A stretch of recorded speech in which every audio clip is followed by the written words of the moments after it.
Birthday செலிப்ரேஷன்லாம் school life, college லைஃபோட முடிஞ்சதுங்க.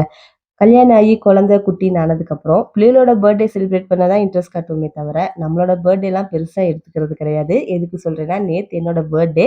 Birthday ஸ்பெஷலா பாப்பா 2 பேர் வெளிய கூட்டு போ சொல்லி கேட்டிருந்தாங்க. டின்னருக்கு போலான்னு சொல்லி நாங்க போயிருந்த இடம் தான், கோயம்புத்தூர் உக்கடத்துல இருக்கிற டிஎன்டி கேரளான்னு ஒரு ரெஸ்டாரண்ட். இந்த ரெஸ்டாரண்ட் ஓப்பன் பண்ணி 1 மந்த் தான் ஆகுது.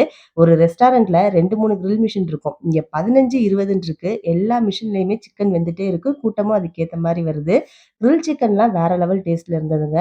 ரொம்ப ஸ்பைசஸா இல்லாம மைல்டா செமையா இருந்துச்சு. பிளேட் சஃபர்மான்னு ஒண்ணு குடுத்தாங்க. அதோட டேஸ்ட்லாம் சூப்பரா இருந்தது.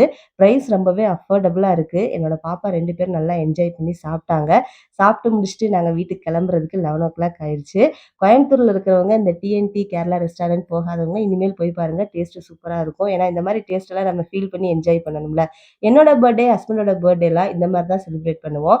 பிள்ளைக எங்க கூட்டிட்டு போ சொல்லி கேட்குறாங்களோ, அவங்க ஆசைப்படி வெளிய கூட்டிட்டு போயிட்டு, அவங்களோட சேர்ந்து கொஞ்சம் டைம் ஸ்பெண்ட் பண்ணிட்டு, என்ஜாய் பண்ணிட்டு வீட்டுக்கு வந்துருவோம். நீங்க எப்படி உங்களோட பர்த்டேலாம் செலிப்ரேட் பண்ணுவீங்கன்றத கமெண்ட்ல சொல்லுங்க. Kolappa lifestyle YouTube channel subscribe பண்ணாதவங்க சப்ஸ்கிரைப் பண்ணிக்கோங்க. பாய்.